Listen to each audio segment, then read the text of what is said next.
Today, patients, advocates, and healthcare leaders will raise awareness about cancer treatment and prevention. News 13's Taylor Stewart is live at Mission Hospital with more. Taylor?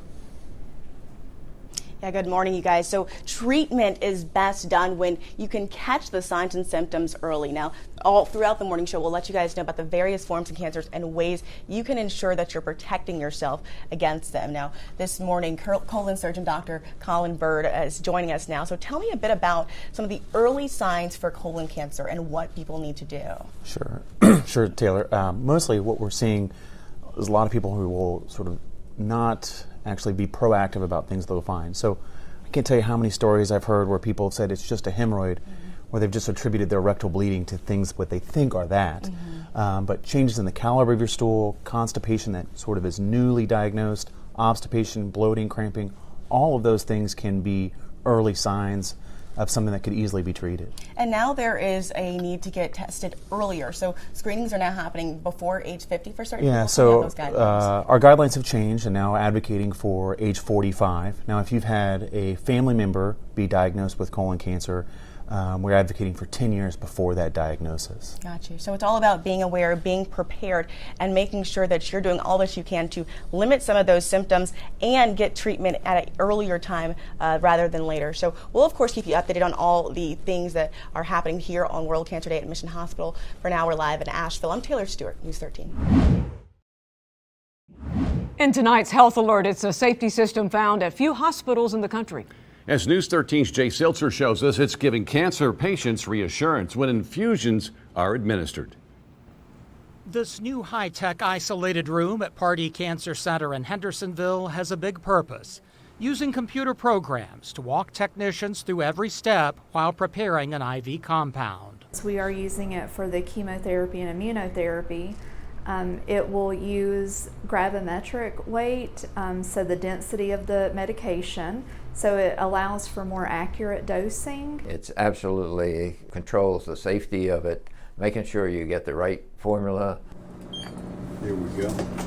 That's because barcodes must be scanned every step of the way during preparation in a sterile environment, making a medication error virtually impossible. All this is especially important for Sandy Hastie, who's receiving treatment for mesothelioma.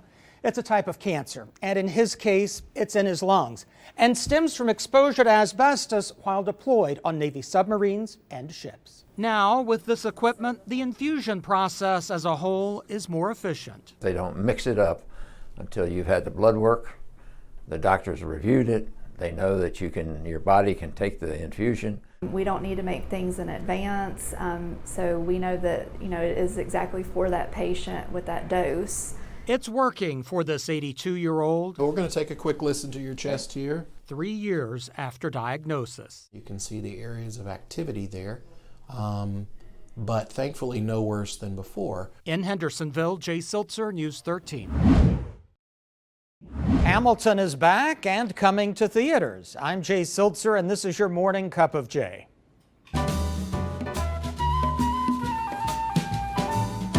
If you're a kid from the 90s, then you might recognize these snacks, and you'll be happy to learn they're making a comeback. After years of being available only in Canada, General Mills announced on Monday the relaunch of Dunkaroos in the U.S. In case you're not familiar, they are cookies that you dunk in separate frosting and sprinkles. You should see them on store shelves this summer. Hamilton hits the big screen next year. Disney is bringing the hit musical along with the original Broadway cast to movie theaters in October 2021. It includes previously recorded stage performances in New York. Hamilton received the 2016 Pulitzer Prize for Drama and has won 11 Tony Awards. A school in Ohio has a new therapy puppy. He's a 12-week-old sheepadoodle named Odin. But he's more than just an adorable face. The little guy has a big job at local schools. Chad Kaiser is his handler.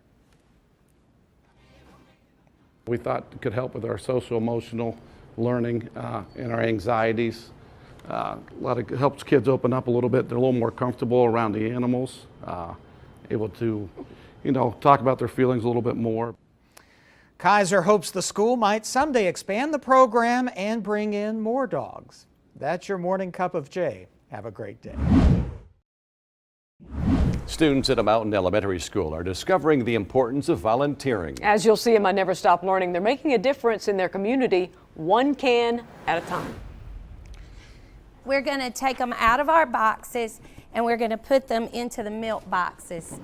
Fifth graders at Glenn C. Marlowe Elementary School are busy as bees at the Interfaith Assistance Ministry in Hendersonville.